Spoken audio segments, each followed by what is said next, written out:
In this video, I'm going to show you how to be creative, or at the very least, help you support your children or the children you teach be creative. I've already explained in my previous videos that creative potential is available in every single one of us, and that is essential that we work to develop it. This video will show you how, in a clear, structured, tangible way, using a tool that we are all already using anyway. My StoryMAKING! My name is Hannah, and I am the founder of StoryMakers. You'll find us in schools, as clubs, as well as whole class and whole school workshops. We're on YouTube with daily challenges for kids and actionable guidance for adults. And we provide creativity coaching for children, families, educators, or anyone who would like some extra support. Our goal in StoryMakers has always been creative development. We want children to grow up knowing that creativity is for them, because it is. True creative development isn't about setting a child up for a potential career in the arts. It's every child knowing that in themselves they can call on their particular brand of creativity whenever they need it, whatever path they take in life. How do we do this? We define creativity as when a person's openness motivates them to take meaningful action. There are so many ways to practice and develop all these integral parts just, through everyday life. Music, dance, cooking, writing, painting, singing, playing, all these things. But there is something that takes this development much, much further. Something that urges us to expand our curiosity and openness, that helps us to better understand what inspires and motivates us, and that deals, above all things, in meaning. And that is story making. It does this through the three key basic tools at its disposal: setting, character, and plot. These may be basic, but they work very, very hard when it comes to our creative development. For starters, they help us to overcome a load of the barriers to creative potential we discussed in our previous video, because story making is not subject to the stigma that art, for example, has to contend with. Stigma is a huge brick wall blocking off creative potential. Using setting, character, and plot forms legible patterns and a logic that gets us past the ambiguousness that makes art so seemingly scary for many people. It's scariness that creates stigma. It's the way we humans protect ourselves from feelings of inferiority. We trust patterns and logic, and they therefore allow us to bypass that creative brick wall. The other reason story making doesn't feel as out of reach is because it uses so much of what we already have to do on a daily basis. Conversation is a form of story making, anecdotes, communicating, explaining who, why, what to other people. Then writing and sketching are also accessible everyday tools. If we perhaps lack confidence in drawing or in writing, we can make up for it in the others. After all, a story can be told through our drawings as much as it can through our writing. When we use our drawings as sketches to explain something or to get to know our characters better, we start to see that they're not going to be scrutinized for their accuracy or their skill. It's just a tiny part of the whole narrative. Similarly, when we experience words in a playful and experimental way, we feel far less intimidated by them. Setting, character, and plot make creativity teachable. They provide a level of control over the creative development process because they can act as a framework in which we can practice the integral parts of what creativity is. We can use plot to develop curiosity, what happens next. We can use character to consider the viewpoint of another. What would he think? And we can use all three to experiment with meaningfulness. What could happen that would be meaningful for us or for our characters? If we can teach children to answer these questions, not even to answer these questions, just to ask these questions. We are not simply teaching them how to write a good story. We are giving our children the tools for a meaningful life. And that is what StoryMakers is all about. Why story making as a tool? Our emotions guide us in so much of what we do, even if we like to think they don't. The world is way too complex for us to process everything logically, to consider every angle before we make our decisions. Emotions fast track those decisions. They signal importance. Stories powerfully affect emotion due to the fact that when we read or hear information through the lens of a character in a story, we are not simply brought along for the ride. Our brains simulate character experiences as real, as though they were happening to us, because the brain doesn't distinguish fiction from reality during emotional processing. So the transformational journeys our characters go on, our reader also kind of goes on too in some way. So to learn story making in its truest sense, and the sense that we're all about here at Storymakers, is really learning about emotion. First, learning it through our own sensory experience and perception, and then through our interaction with others. As we create stories with character, setting, and plot, we are really playing with identity, belonging, and transformation, and the impact these things have on emotion, and thereby what we or others come to prioritize, think, and ultimately do because of them. This is not being vulnerable to emotion, quite the opposite. It's actually being critical, analytical, and logical about it. It's understanding that emotion is subject to cause and effect, that emotions are changeable. Once we become skilled at this, we can then learn to use this same skill to communicate, to explain, to persuade, influencing what others think and what they do. A screenwriter can inspire feelings of powerlessness, futility, and anguish in their audience to remind them of the sheer waste and horror of the Holocaust. A comedian can spin a funny story in a way that makes people laugh so they feel relaxed and entertained. Writers can simulate fear in their readers in order to stop them doing something like talking to strangers, or what will happen to you if you're, too greedy, too jealous, or too arrogant. Public speakers especially have the power to inspire something even deeper within us, like hope.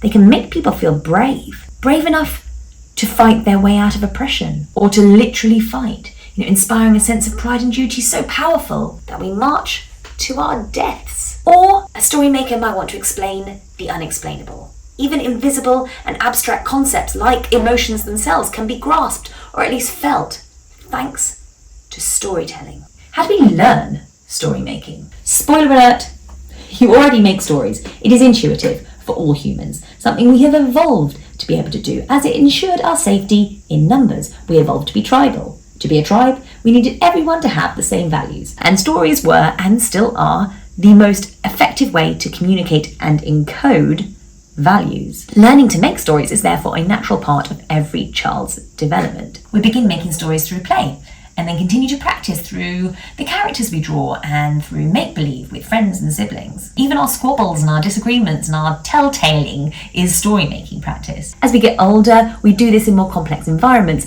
like the creation of storybooks or other structured content and goal-orientated communication. When we write and draw our stories, we allow ourselves the chance to experiment with this emotional cause and effect in a socially low-risk way.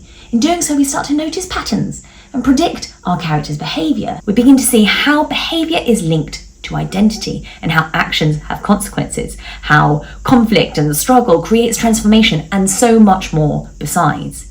It's these learnable patterns that are so particular and powerful to story making as a tool, both in terms of predicting behaviour, but also in terms of how we are learning to tell itself. The structuring of our narrative into legible patterns of beginning, middle, and end, or problem, struggle, transformation, is also creating patterns. It's these predictable patterns that our readers, listeners, colleagues, business investors crave. It's how our messages become encoded. The thing is, learning to be a good storyteller isn't really about good diction, grammar, spelling. Though, like drawing, well, these are useful tools, but humans have been telling stories for thousands of years with and without them. Story making, in the sense we're interested in here, is about learning the fundamentals of what matters to people. And this is what it is to be creative. This is why story making is our tool. As Storymakers, we know that creative development is achieved through children's own exploration and experimentation. There are some things in life where time, practice, and exposure are the only ways we fully develop it. Sport is one of them. Your body needs to literally build the skills, the strength, the stamina over time. Creativity is exactly the same. It is not a taught and done thing, I'm afraid. Therefore, we need to teach in a way that has some serious longevity, in a way that means children continue even when we're not around to guide them. That time that kids get kicking around a ball in the park that helps them in their football matches later down the line. Story making does the same for creativity. And in the same way as any child, even a toddler, can bounce a ball off a wall to train their hand-eye coordination, story making can also be practiced at any level or ability. The difficulty we have is in this tricky relationship with writing in particular, but also with drawing even sometimes, due to the rigour and the right or wrong way it is taught to us. And the homework, the exam, the grades, the endless spelling corrections have turned something would be intrinsic and would be fun and pleasurable into something extrinsic that we feel we have to do. It is a classic conundrum that teachers face all the time when they also need to teach the technical aspects of writing, for example. This is where the concept of story makers is so powerful and important, because challenges are self-led. You can stop and start them or even skip them if you want. There are no grades or benchmarks. Choice and autonomy are core foundational principles. We will never dictate what a story should be about or what it should or should not look like. And each challenge is a prompt to action rather than instructions. These prompts are challenging. They include ambiguity, risk, and experimentation within the individual's capacity to achieve and with clear goals. There is no right or wrong way to accomplish a task in story makers. Everything is framed and communicated using intrinsic growth language. Learning to think for yourself is not easy if it's not what you're used to. This is why we start with simple challenges like draw that line. You draw a continuous line, curves, straight, swirls, zigzags, whatever, over the whole piece of paper, and then fill in the gaps with whatever shapes, patterns, drawings, or even words that come to mind. Some might even see shapes in some of the scribbles. Others might be happy with just spots or stripes. It really doesn't matter what the picture becomes. But the challenge brings with it all the cool feelings we get from creative tasks, surprise, novelty, fun, silliness sometimes, and the satisfaction that you've made something that didn't exist before. And it teaches us to think laterally and ask ourselves questions like, what do I see? What could this be? What else? How could this become? Blah, blah, blah. What if I... blah, blah, blah. What next? The main bit, though, is that it gets kids to just go for it without thinking too much, without pausing to worry if what you're doing is the right thing. Funnily enough, this technique may sound simple, but I use it to get over blockages to this day. Try it yourself if you don't believe me, and see what you find among the squiggles. Once children have started to really get behind their own creative confidence and the always questioning nature of creative development, we can really start to level up our story making. We do this within 3 developmental stages. Storybook Club for 5 to 7-year-olds is where we stick largely to writing and drawing to, create storybooks. We focus on ourselves, asking, what inspires me? What do I want? How does this feel for me? We look into our own ideas of identity and belonging and play with characters and plots that we can kind of relate to. Then in storytellers for 7 to 10-year-olds, we start to focus on others, asking, how do they feel? What do they want? We deep dive into identity and cause and effect. We explore our own authentic voices using improvisation and storytelling, experiencing the value of feedback and allowing us to set our own goals more clearly. Story Spinners for ages 11 plus is about how we apply our story making and our creativity to real life challenges. With weekly forays into architecture, business management, product design, UX design, leadership, entrepreneurship, and way more, we see how our storytelling and our creativity can be applied in everything we do. Conclusion. I have seen firsthand how story making has helped children transform from being dysregulated and unfocused to being curious and engaged, and others who arrive anxious and needing everything to be perfect to having real, unself-conscious, go-for-it attitudes week by week. True creative development is every child knowing in themselves that they can call on their particular brand of creativity whenever they need it, whatever path they take in life. Children cannot develop their creativity if they do not feel that creativity is available to them. It's as simple as that. This is why this information is here for you, the parents, the educators, the caregivers. We hold huge power to influence our children's attitudes around creativity. We must show we value it through our words and our actions, as well as gifting them the space and time to develop it themselves. It all starts with us. Demonstrate that you prioritise creative development and that it's for you as well as for them. Not just for the specially chosen creative ones, not just for the rich cultured ones, not just for those lucky enough to find the time, every child.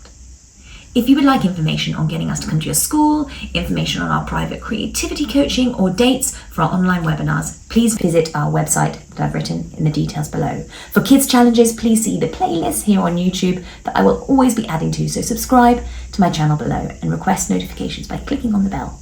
My Story Makers!